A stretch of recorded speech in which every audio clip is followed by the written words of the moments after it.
Stop. Every year, nearly 100,000 people develop life-threatening blood clots during or after long-distance flights. Your body is essentially a ticking time bomb the moment that cabin door seals. Inside your gut, gases are expanding by up to 30%, physically compressing your internal organs and making every breath just a little bit harder. The system is rigged against you from the start. Airlines show you manipulated seat maps designed to drain your wallet. They profit from your discomfort and bank on your ignorance of how biology works at 35,000 feet. You are trapped in a pressurized metal tube, but you don't have to be a victim. Here are the 11 rules you need to survive this metallic trap. Here is Rule 1 of 11. The seat map you see during booking is a psychological marketing tool, not a reflection of reality. Take Liam, a 27-year-old architect flying out of Dallas-Fort Worth, DFW. He logs in to pick his seat for a 10-hour flight to London. The map looks like a crowded elevator. Only middle seats in the very back are open. Liam feels the walls closing in, dreading half a day of elbow-to-elbow combat. The airline wants him to panic. They're banking on his fear of being stuck in the middle. They want him to pay an extra $65 for a preferred seat that is identical to the ones in the back. But here is the secret. Many of those occupied seats are just blocked by software. Airlines hide seats to balance the weight of the plane, or save them for high-status, frequent flyers. Stop falling for the trap.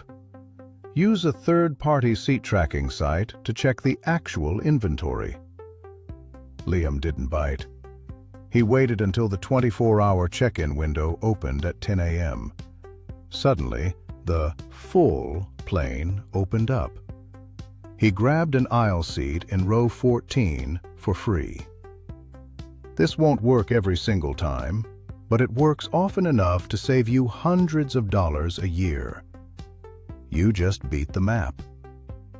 But comfort is still at risk the moment the cabin pressure drops. Wait until you see why your favorite clothes are actually your enemies. Moving on to Rule 2 of 11.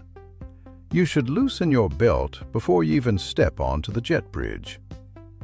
Ethan, a 39-year-old journalist flying out of Charlotte, CLT, learned this through pure physical agony. He wore his favorite slim-fit designer denim for a 7-hour cross-country journey, thinking he looked professional for his meeting. He was wrong. About 2 hours into the flight, those jeans felt like a steel vise tightening around his waist. Here is the science the airline won't explain. As cabin pressure drops to the equivalent of an 8,000-foot mountaintop, the gas in your intestines expands by nearly 1/3. If your clothes don't stretch, your internal organs have nowhere to go. This isn't just a stomach ache. It's a physiological trap called jet bloat. Ethan spent 4 hours pacing the narrow aisles, praying for the pressure to subside while his digestion completely shut down. The fix is simple. Opt for high-stretch technical fabrics or elastic waistbands. If you absolutely must wear denim, undo the top button and cover it with a sweater the moment the seatbelt sign turns off. They are banking on your ignorance, but your comfort is your own responsibility.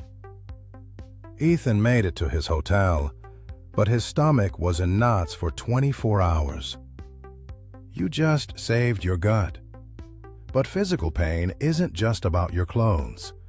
Wait until you see how the air inside the cabin turns your body into a literal desert. Rule 3 of 11 is about the science of taste. Chloe, a 45-year-old marketing specialist, sat in seat 12C at Los Angeles, LAX, staring at her airline pasta with deep regret.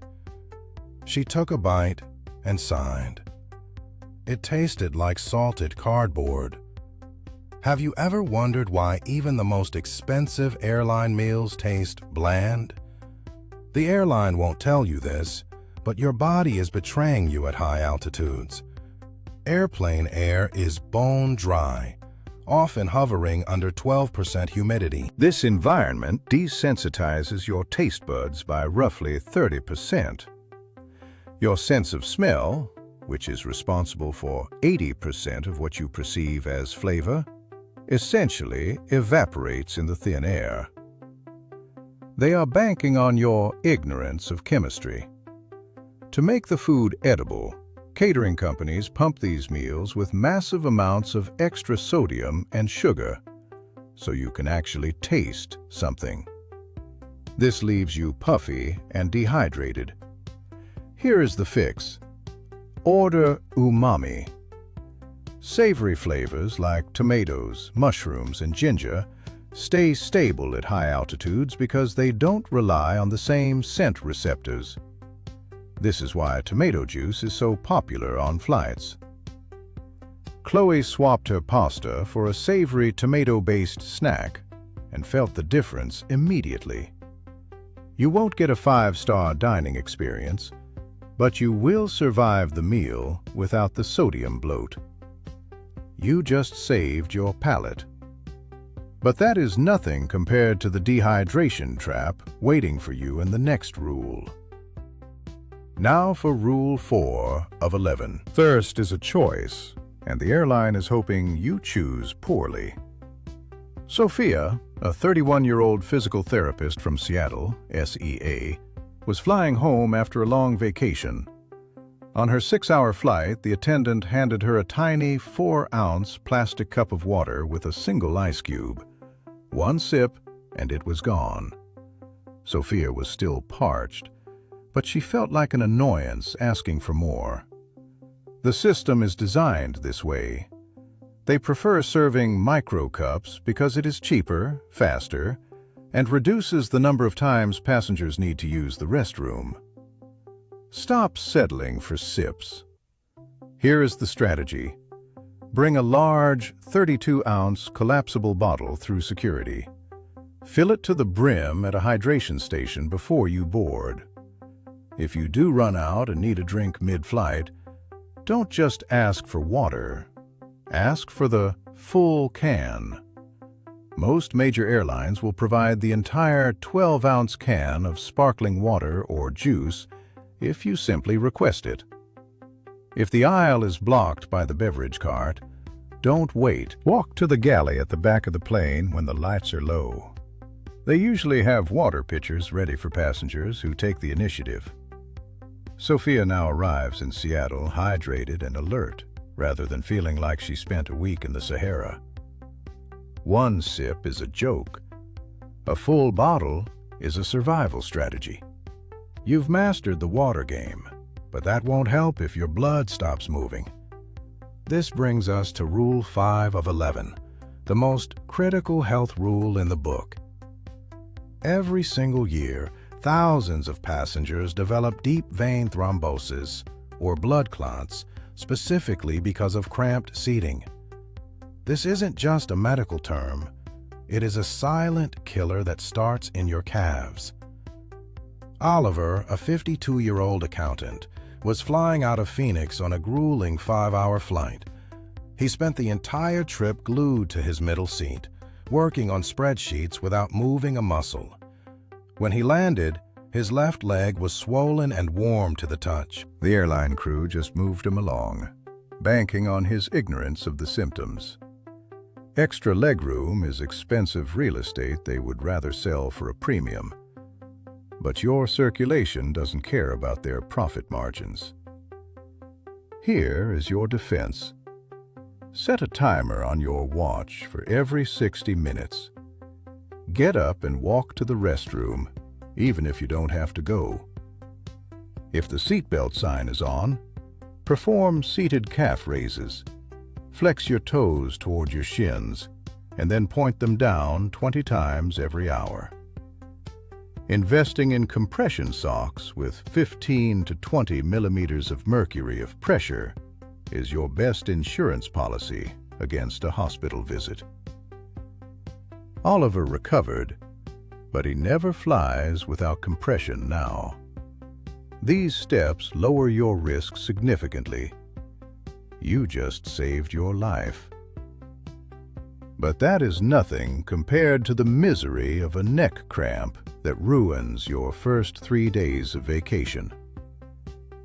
Rule 6 of 11 requires you to flip your perspective. Look at Lucas, a 24-year-old graduate student stuck at Chicago O'Hare, ORD, after a double shift. He is exhausted.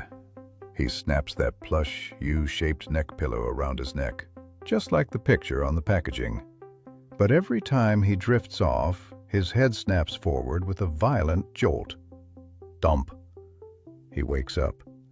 His neck is cramped, and he feels more tired than before. The airline won't tell you this, but the correct way to wear that pillow is actually backward. Stop putting the opening in the front. Turn the pillow so the thickest part is under your chin. This creates a stable shelf for your jaw and prevents your head from dropping, which is the movement that actually triggers your brain to wake up. Lucas tried it on his flight to San Francisco. No more snapping. No more sharp pains. Reality check. You might look a little strange, like you're wearing a medical brace. People might stare. Let them. Lucas slept for 5 hours straight while the passengers around him were bobbing their heads like pigeons. Comfort is a choice, not a fashion statement. You just fixed your sleep. But that is nothing compared to the $600 you could lose if you don't understand the rules of the red-eye. Let's talk about Rule 7 of 11. Emma, a 29-year-old real estate agent from Denver, DEN, was finally settling into her seat for a late-night flight.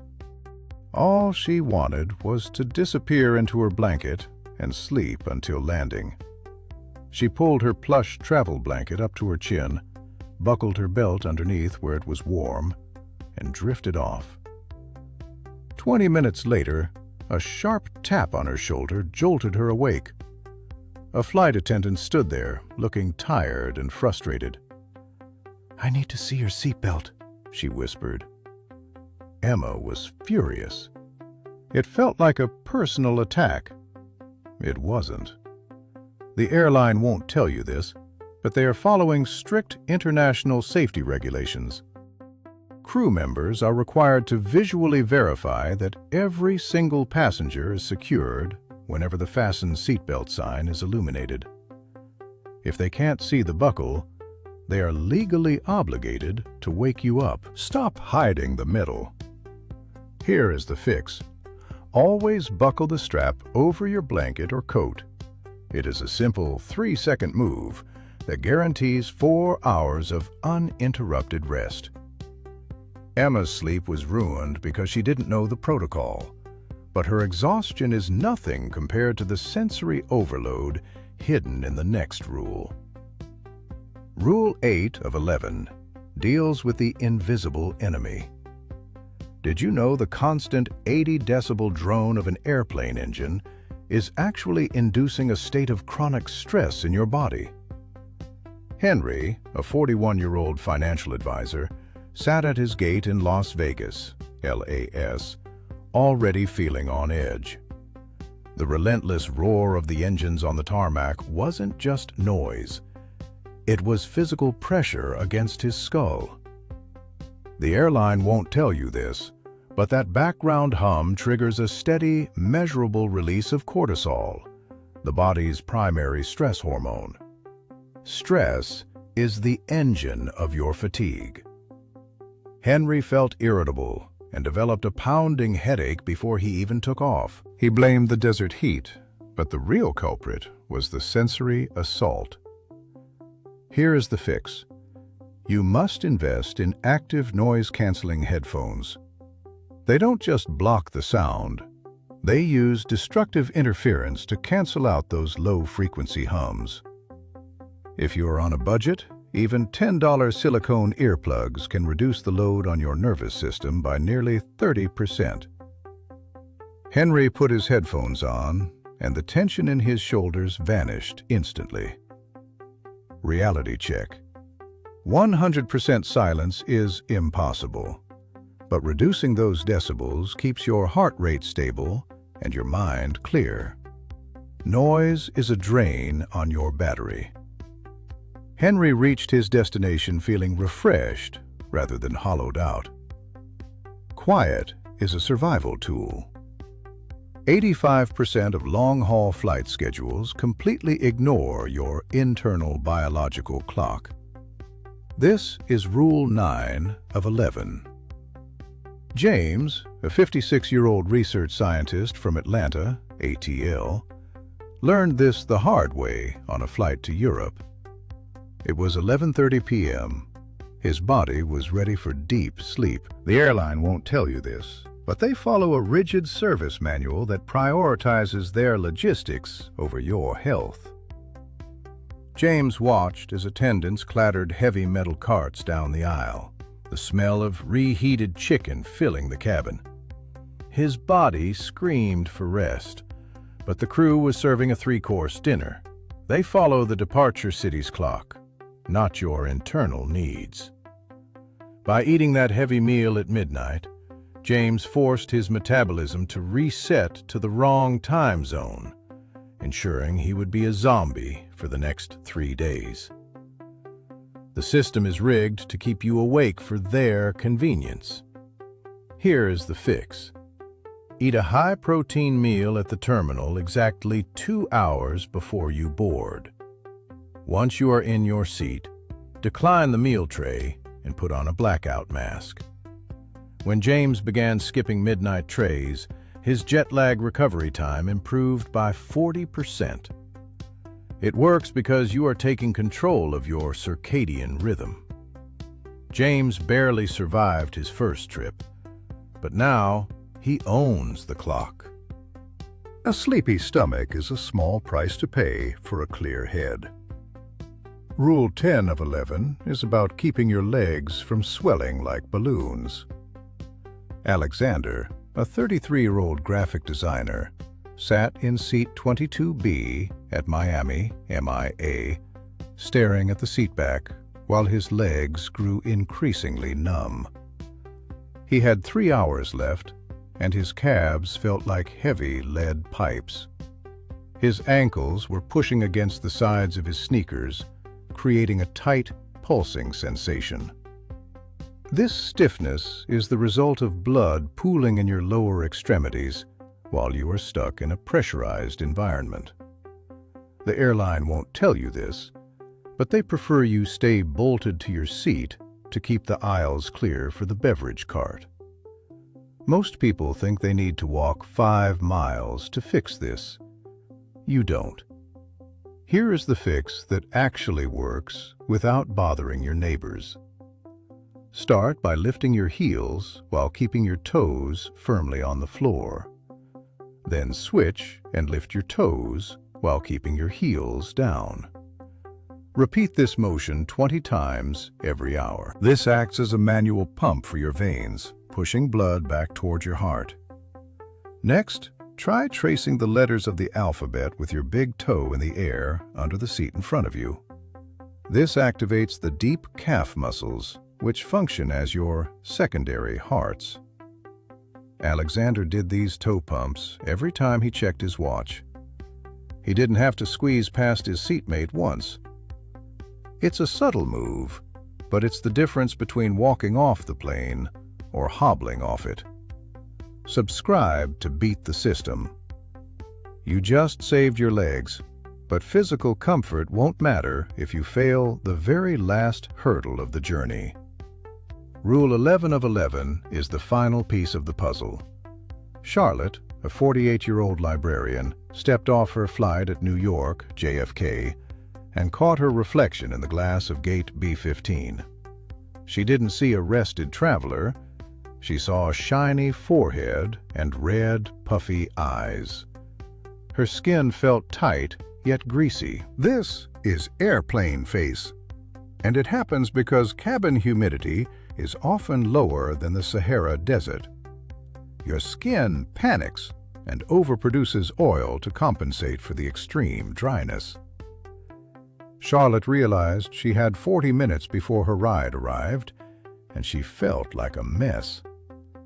The airline won't tell you this, but they hope you don't know the biology of the cabin.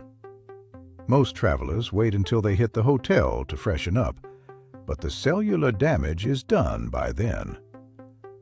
Charlotte could have fixed this with 3 simple moves. First, she should have skipped the salty pretzels. Sodium causes water retention, leading to that puffy post-flight look. Second, she needed to aim for 8 ounces of water for every hour in the air. Third, using a solid moisturizer stick allows you to bypass TSA liquid limits while creating a barrier against the dry air. Charlotte finally reached the restroom and spent 15 minutes erasing the flight from her face. Next time, she will apply a thick barrier cream before takeoff to lock in every drop of moisture. Reality check. You won't look like a movie star after a 6-hour flight, but you can avoid the greasy yet flaky disaster Charlotte faced. Clean skin is a fresh start. If you don't know these rules, the airport will take your money and your health every single time. Stop being the passenger the airlines take advantage of, and hit that subscribe button to keep winning.